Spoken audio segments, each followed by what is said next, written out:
আসসালামু আলাইকুম রহমতুল্লাহ। 28 জানুয়ারি 24 নির্বাচনের পর এই প্রথম জামাতের বড় অর্জন। কি করে কি হয়েছে দেখুন, রাজনীতিতে নতুন সমীকরণ। দর্শক, এবার আমি বারবার বলার চেষ্টা করছি যে 2014 এবং 18 নির্বাচন পরবর্তী সিচুয়েশন এবং 2024 7 জানুয়ারি দামি নির্বাচন পরবর্তী সিচুয়েশন এক নয়। সংসদের অধিবেশন বসার আগেই সরকারের মনের মধ্যে ভয় এবং চিন্তা ঢুকিয়ে দিতে সক্ষম হয়েছে বিএনপির পরপরই জামাত ইসলামী মাঠে নেমেছে।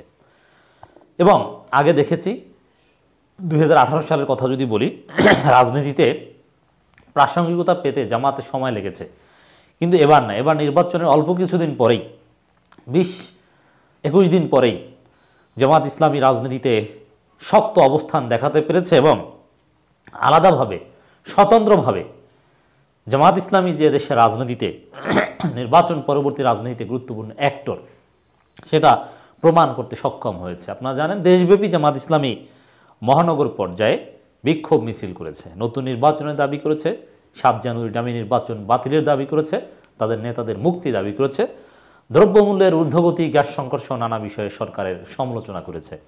এর মধ্য দিয়ে জামাত নির্বাচনের পরে লাইমলাইটে আসলো, রাজপথে সক্রিয় হলো। শুধু সক্রিয় নয়, রাজপথে শক্তি দেখিয়ে দিয়েছে। ঢাকার মিরপুরে তাদের এক কর্মীকে পুলিশের কাছ থেকে অন্যায়ভাবে পুলিশ গ্রেপ্তার করেছিল, ন্যায়সঙ্গতভাবে জামাত সারিয়ে নিয়ে আরও একটা গুরুত্বপূর্ণ অর্জন করলো, যদিও সেটা নিয়ে আলাদা কথা বলেছি। তাহলে দর্শক, আজকে জামাত যে বিক্ষোভ মিছিল করেছে, নির্বাচনের পর যে বার্তা দিয়েছে, আমি মনে করি এর অনেকগুলো অর্জন রয়েছে। 1 নম্বর, জামাত যে রাজনীতিতে আছে তারা যে হতাশ নয়, তারা যে অনর, তারা যে কমিটেড, আন্দোলনের ক্ষেত্রে যে তারা ইস্তেকামাত আছে, এই বিষয়টা আজকে জানিয়ে দিল। এর মধ্য দিয়ে রাজনীতিতে জামাত যে তৃতীয় বৃহত্তম শক্তি, তৃতীয় বৃহত্তম কার্যকর অ্যাক্টর, এটা প্রমাণ করতে পারলো। It's great achievement for Jamaat Islami.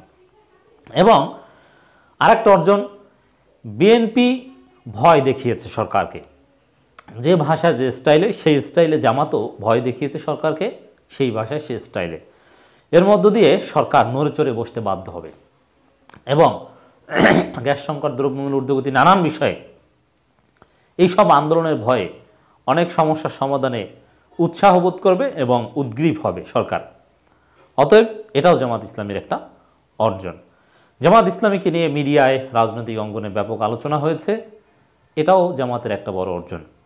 নেতাকর্মীরা রাজপথে নেমে যেটা দেখিয়ে দিয়েছে যে তারা হতাশ নয়, তারা নির্বাচনে পরাজিত হলে কিংবা নির্বাচনে হারলে কিংবা তাদের দাবির বিপক্ষে নির্বাচন হয়ে গেলে সরকার সফল হলেই যে জামাত হতাশ, তা নয়।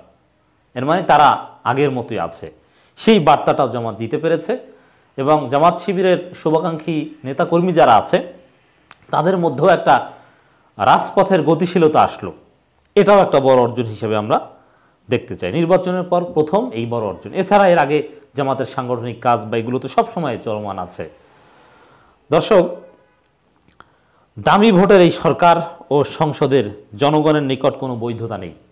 জামাত ইসলামী সাফ একথা জানিয়ে দিয়েছে। যেই ভাষায় বিএনপি একদিন আগে কালো পতাকা মিছিল থেকে সরকারকে বার্তা দিয়েছিল, সেম ভাষায় জামাতও বার্তা দিয়েছে। সিলেট মহানগর জামাতের নেতৃবৃন্দ বলেছেন, 7 জানুয়ারি দেশে কোনো ভোট হয়নি, অবৈধ ক্ষমতার মসনদ পাকাপোক্ত করে দামি ভোটের নামে জাতির সাথে প্রহসন হয়েছে। বাকশালী সরকার 2014 সালে, বিএনপি বাকশাল 2 বলছে, জামাতও সেম কথাই বলছে, বিনা ভোটে সরকার গঠন করেছে। 2018 সালে রাতের ভোটে ক্ষমতা দখল করেছে। 2024 সালে এসে তারা দামি ভোটের মাধ্যমে ফের গদি দখল করেছে। ভোটারবিহীন রাতের ভোট, দামি ভোট এবং সমকামী নির্বাচন, অনেক কিছুই বলা হচ্ছে। 4% জামাতের নেতৃবৃন্দ বারবার, জামাতের স্কুল অফ থট অনুযায়ী আমি মনে করি যে এই ভোটের টার্ন আউট রেট জামাত 4% মনে করে। কারণ আজকে দেখলাম ঢাকা মহানগর উত্তর জামাতের নেতৃবৃন্দ বক্তব্যের সময় 4%-এর কথা বলছে, সিলেট মহানগরী জামাতের নেতৃবৃন্দ 3 থেকে 4%-এর কথা বলছে, রুহুল কবির রিজভীও ওরকম বলছেন। এর মানে 3-4%-এর বেশি জামাত স্বীকার করতে রাজি নয়।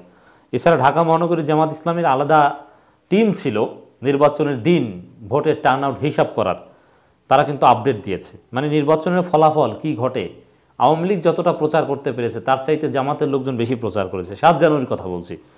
যোগ এভাবে তাদের দাবি তুলে ধরেছেন, অবিলম্বে অবৈধ সংসদ ভেঙে দিয়ে নিরপেক্ষ কেয়ারটেকার সরকার ব্যবস্থা পুনর্বহাল করে আমিরে জামাত ডাক্তার শফিকুর রহমান সহ জাতীয় নেতৃবৃন্দকে মুক্তি দিতে হবে এবং দ্রব্যমূল্যর যে সমস্যা এটাও অ্যাড্রেস করেছেন। অ্যাট দি সেম টাইম আজকে একই দিনে ঢাকা মহানগর দক্ষিণ জামাত ইসলামীর রোকন সম্মেলন অনুষ্ঠিত হয়েছে। হয়তোবা এই কারণেই ঢাকা মহানগর দক্ষিণ আজকে রাজপথে নামেনি, অবশ্যই কাজা কাফারা তারা আদায় করবে।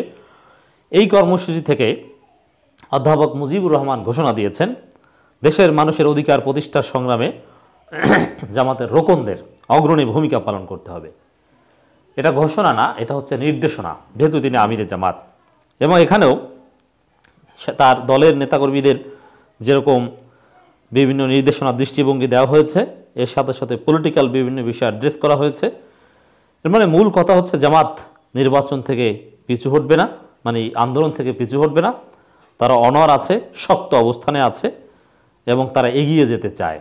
তো মোটির উপর আজকে রাজপথে মহানগরগুলোতে জামাতের জেগে ওঠার মাধ্যমে রাজনীতিতে অনেকগুলো গুরুত্বপূর্ণ এবং বড় অর্জন জামাত ইসলামের হয়েছে।